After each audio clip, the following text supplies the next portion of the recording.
I think my ex-husband broke into my home and installed a camera because he knows things he shouldn't about what's happening in my home.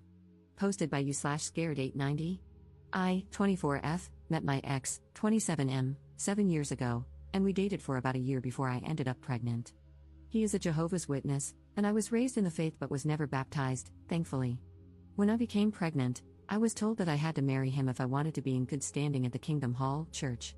I agreed and decided not to listen to my parents when they begged me to take my time and make that decision later.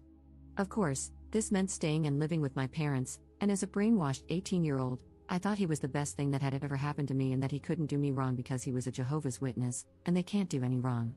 Boy, was I wrong. While I was pregnant, he would emotionally and physically abuse me to the point where my son was born prematurely, and I fell into postpartum depression. When my son was 8 months old, I decided I had enough and needed to put my feelings and the love I had for this man aside to make the right decision for my son. I left him. I left the religion. I don't know how I did it, but to this day, I thank my son for giving me the strength and love to get past it. Fast forward about 5 years, I am doing great. I have an amazing career, a great car, and I live on my own with my son. We have everything we need. I recently began my first relationship, and he's amazing. My ex and I actually have a pretty cordial co-parenting relationship. He seems to have matured a lot and is now in a relationship. I get along great with his girlfriend, and my son likes her. He recently decided to move 2 doors down from my place. I didn't really mind this, as we don't fight or hate each other. I actually saw it as a good thing since he would be closer to our son and could be more involved in school. Last week, I walked into my apartment and discovered that someone had broken in. However, they didn't take anything at all. A few things were moved around. It seemed like they were looking for something and gave up. The first person that popped into my head was my son's father. I have been living here for years and never had any issues. I actually live in front of the police station, so unless someone entered through the back, they would have been seen. I filed a police report and left it at that. Now, this is where it gets weird, and my suspicions seem to be proving themselves right. 3 days ago, I dropped off my son at his house, and he mentioned that I shouldn't allow our son to have certain toys because they are violent action figures, Power Rangers. There is no way he would know this. Since he is a JW, I try not to disrespect his beliefs, so I make sure that my son does not bring those toys to his house. When I asked him how he knew about it, he turned pale. He didn't know what to say and finally claimed that our son had mentioned it. Okay, so maybe my son could have told him. But maybe he didn't. To add to my suspicion, 2 days ago, I dropped my son off in the morning, and my ex slipped up by telling me that I need to shower my son every day because I didn't the night before. There is no way my son could have told him. He didn't speak to him, and it was literally the morning after. Also, I do shower my son every day, but he had swim class, and we got home late, so I figured he was okay to skip. I know it sounds lazy, but I'm sure we've all had those days. Am I being paranoid? I hate feeling like I don't have privacy in my own home. Should I ask him? Is there a way I can check myself? I've tried looking, but I haven't found anything that shows me there could be a camera. I've added additional info in the comments. I did not know he was moving in 2 doors down. He told me when he signed the lease, and at that point, I tried to look at the bright side of things.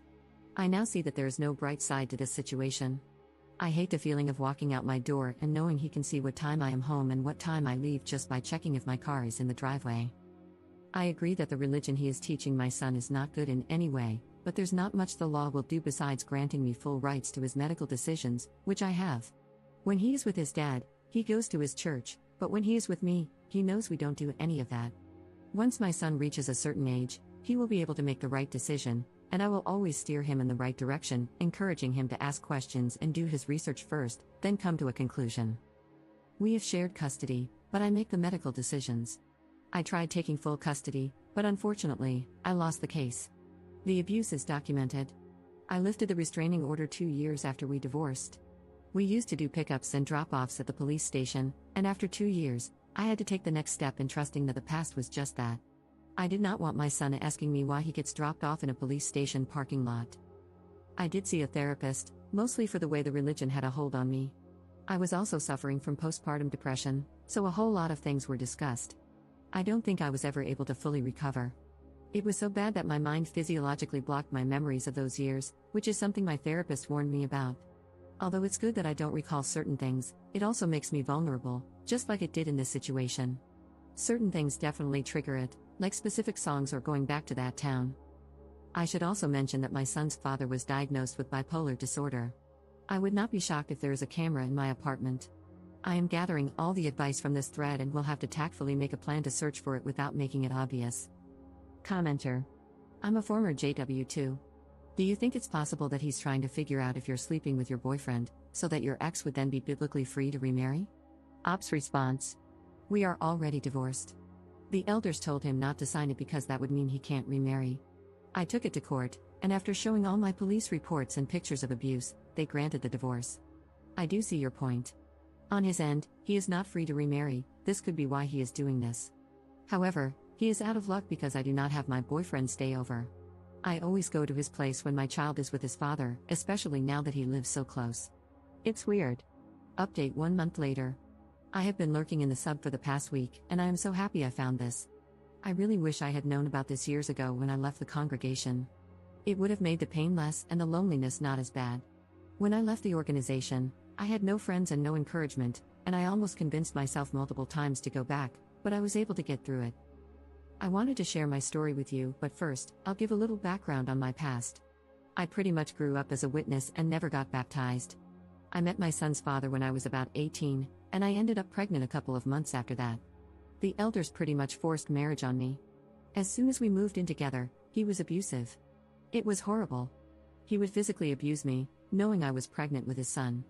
It got so bad that I would literally urinate on myself because of how scared I was of him. The last time he laid his hands on me was when I was 6.5 months pregnant. I remember he barged into the bathroom since he knew I was calling the cops, and when he opened the door, he hit my belly, and I went straight into the tub. They had to perform an emergency C-section. While I was under anesthesia, he even signed a paper stating that I would refuse a blood transfusion, and since he was my husband, it was his decision to make. Thankfully, I had great doctors, and my son and I were healthy and made it through. I remember the elders coming to visit me while I was still in the hospital. I remember them telling me that I needed to work harder at putting Jehovah first in our marriage because, without him, our marriage would fail. A few months later, I left him and left the organization. I went to therapy for my postpartum depression, and I was able to psychologically block those memories, although sometimes certain things trigger them, and it all comes back. It's insane how the mind works. I have a great relationship with my parents. They never shunned me, and they always looked after my son and me.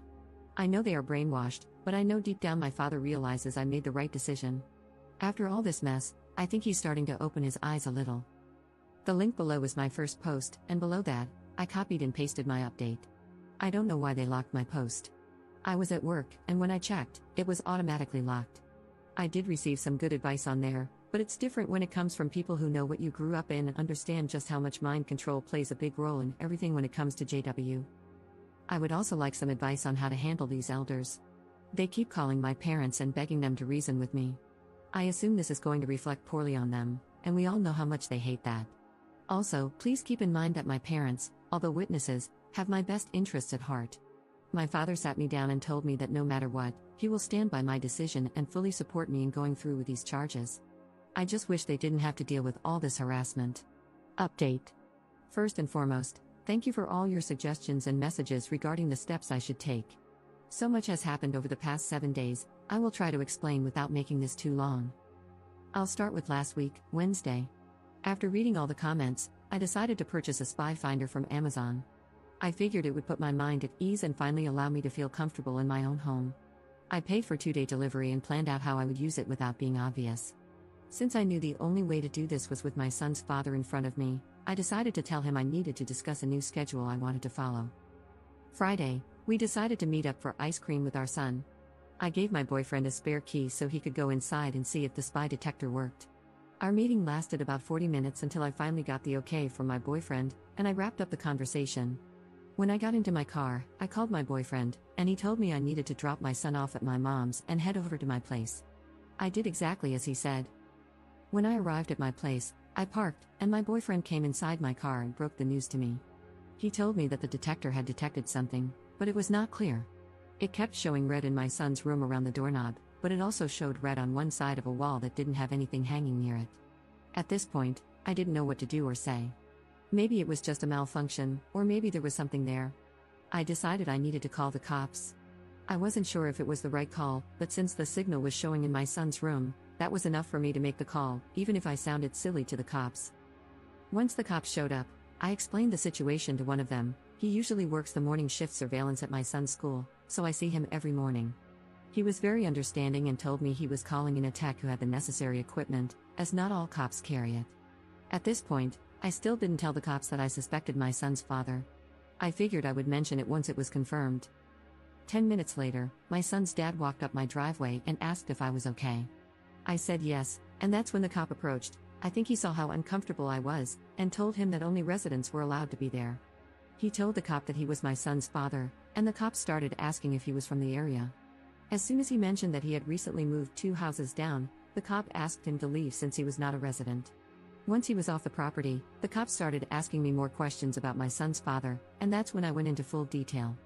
After our conversation, he told me there was a high chance that my ex could have placed a camera in my son's room. Once the tech arrived, he scanned the room, and we were told to wait outside. About 30 minutes later, he asked me to come in while my boyfriend stayed behind. He proceeded to tell me that there was indeed a camera in my son's room. They found a tiny camera hidden inside the doorknob. If you're not familiar, my doorknob's locked from the inside, but on the opposite side, there's a small hole where you usually need a flathead screwdriver or a similar key to unlock it. He explained that whoever installed the camera replaced the original doorknobs with 2 identical ones, meaning the door no longer had a lock. I never realized this. It was such a small detail that I had completely overlooked. I never locked my son's room, so it wasn't something I would have noticed. I broke down. I didn't know what to say or think. The tech told me the camera was linked through Bluetooth/Wi-Fi. Unfortunately, the signal was cut off, but he was working on getting some codes to determine where it had been transmitting from. Once they confirmed it, I was given an address, and of course, it traced back to my ex's home. Not the exact address, but rather coordination points. I have no idea what they refer to. They just told me it's a system they use to track signals. I was in complete shock. Part of me thought he would never do this. He would never violate my privacy and our son's privacy like this. I thought we were past this stage. After they broke the news, they told me I could press charges if I wanted to. If I decided to proceed, they would have to process a warrant for his arrest. It was the hardest decision I had to make, but I told them yes. They explained that the best thing for me to do was to stay at a relative's or friend's house until the situation was resolved, as it could be dangerous for me to remain so close to him. I didn't understand why they couldn't take him in then and there, but I agreed and packed a bag. I decided to stay at my parents' house. It was close to my job, and it was a place where my son felt comfortable. I did not hear from my ex at all on Saturday. I know I mentioned in my previous post that my parents and ex are Jehovah's Witnesses, which plays a big part in this whole story. Sunday night, my parents had plans, and I stayed behind with my son. I heard a knock on the door. I looked, and to my surprise, it was 2 elders. I guess you can call them pastors for those not familiar with the term. These were the same men who told me not to call the cops when my ex would get physical. They were also the same men who had watched me grow up since I was 3. I decided to open the door, and they asked to come in. Since my brother was in the other room, I felt a little more at ease speaking with them.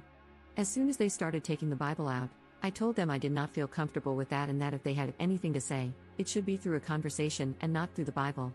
They agreed and started explaining the consequences my ex is facing in the Kingdom Hall for what he has done. They also told me that my ex was taken down to the station Sunday morning but that he had confessed everything to them on Saturday. To make it short, they begged me to drop the charges and kept telling me to think about my son, to consider how he would feel knowing his dad is facing these charges. They kept saying over and over that Jehovah does not condemn his behavior and that sometimes the organization can work things out internally. I told them I would not drop the charges. What he did was violate my privacy, and while I was happy they would work it out within their religion, I would handle my end through the law. They proceeded to tell me that they have lawyers who can back up my ex and that if this is the route I choose, I should make sure I am covered as well. They also said the reason he put a camera in my son's room was because he wants custody, arguing that it's not fair for him to miss out on eternal life and that my ex could save my son. Crazy, yes, I know. I don't know what he was trying to find by putting a camera in my son's room, because I have absolutely nothing to hide, and my son is very well taken care of. I asked them to leave, and they did. When I told my dad what happened and what they had said to me, he called one of the elders and pretty much went off on him. I hope it doesn't ruin his reputation since I know this religion means the world to him, but at the same time, I also hope this might open his eyes. This is all such a nightmare for me. I don't know what to do. Deep down, I do not want to press charges because he is my son's father. I don't want this to ruin his record or for my son to grow up and find out I placed his dad in jail over this. I also know what it's like to be brainwashed and under mind control. On the other hand, I feel like he needs to learn his lesson. He needs to understand that you can't simply violate someone's privacy because of your religion. I'm not sure what will happen yet. Last I heard, he was out on bail and has a court date, which I will need to attend as well. At that time, I can decide whether to drop the charges if I want to. I also received a court date from family court, as he is seeking full custody. He filed about a month ago, so this is something he has been planning. I'm hoping this whole situation will work to my benefit, which is another reason why I shouldn't drop the charges. It could help me in family court. For now, that's all that has happened. I don't know what steps to take from here, and I'm just taking it day by day. I have found a new place, and after talking to my landlord, he is letting me break the lease. I hate that I have to move. I love my apartment, and now I'll be moving to a much smaller place for more money. I wish I didn't have to move, but there isn't much else I can do. Commenter. Do not drop any charges. My reasoning, besides all the religious BS, your ex is not rational and is already physically abusive. This is a bad combination. In my experience, he will never get better without therapy or medication, and most likely, issues will arise where he won't follow through with treatment even if he starts. What are the charges against your ex? Has the DA's office stopped any further investigation? Have you had an opportunity to speak with the investigators on your case? Have they hinted at any other concerns about him? Law enforcement can be very effective in uncovering things through intimidation. However, they will not want to be jerked around and expend effort if they sense you won't follow through. They may intimidate you a little to test your resolve. Hold fast to your decision. All the data he was gathering about you to possibly further his custody case has been made null and void and is inadmissible because it was obtained through a criminal act. It will not be allowed to be presented. His illegal actions will also be used against him. All of that goes away if you don't press charges. If you have not contacted a local agency concerning spousal abuse, regardless of your marital status, they will help you or direct you to assistance. They have experience in this and will guide you to the best course of action while also providing support. Regarding the elders who visited, regardless of what we think about the organization, that was in protocol. If you want that nonsense to stop immediately, contact or have someone contact a sharp elder from another congregation, etc., if that's what you want. These things that are happening to you are not unique to the organization. They happen everywhere, frequently. Because of that, there are many resources available. Please make use of them. I hope you remain safe and that everything works out for the best. Ops response. I actually went to the court today to file a restraining order, and they gave me a temporary one until the court date, where the judge will decide whether to make it permanent. I also went to the station to ask for more information about what was going on. They couldn't tell me much besides the fact that even if I drop the charges, the state is also pressing charges. Apparently, they take this matter very seriously since it happened in a child's room. They told me that someone would be in contact with me, but I should get a lawyer, as it's not recommended to handle this alone due to the many complexities I might not understand or that may require professional advice. I asked them what they did with the evidence, and they told me they have it and cannot release it to anyone since it is now in municipal custody. I am looking into lawyers and have scheduled a few consultations for tomorrow. My court date for custody is at the end of November, so I am hoping the other court date for the camera issue is scheduled before that, so I can have more evidence to prove that he is not suitable for custody. However, I feel that just having those charges pending and him being out on bail should be enough for the judge to grant me full custody, which I am now seeking. We currently have shared custody, but after this, I want full custody. Commenter. This sounds like really strange behavior from the elders, almost like they have a vested interest in having the charges dropped. Now why might that be? If your ex is going for full custody, he would have sought the assistance of the elders. Maybe the elders suggested he put in a spy camera, or maybe they knew someone who had expertise in this. If the charges aren't dropped, the facts might come out. I don't know if you are aware, but the organization has a printed guide for JWs involved in custody cases. If the elders are calling your parents, get them to ask the elders whether your ex had specifically admitted to breaking in and installing the spy cam, and if there was anyone else involved. When the elders told you that he would be dealt with in the congregation, did they spell out what they would do? Do not drop any charges, especially for the sake of your son. Ops response. One of the elders is actually my ex's uncle, which makes it a conflict of interest. Although he was part of the committee when I was pregnant and they took away the privileges I had as an unbaptized publisher, if that's the term. Sorry, I went to a Spanish hall and do not know some of the English terms. It seems so weird to me just how much they are pushing and harassing my family. It's almost as if something else is happening that they are afraid of. They told me that they are still going through their process, but that this could lead to him being reprimanded. What's the term for when you're not shunned but are pointed out as bad association? Is it censured? Not sure, but he won't get shunned, just a slap on the wrist.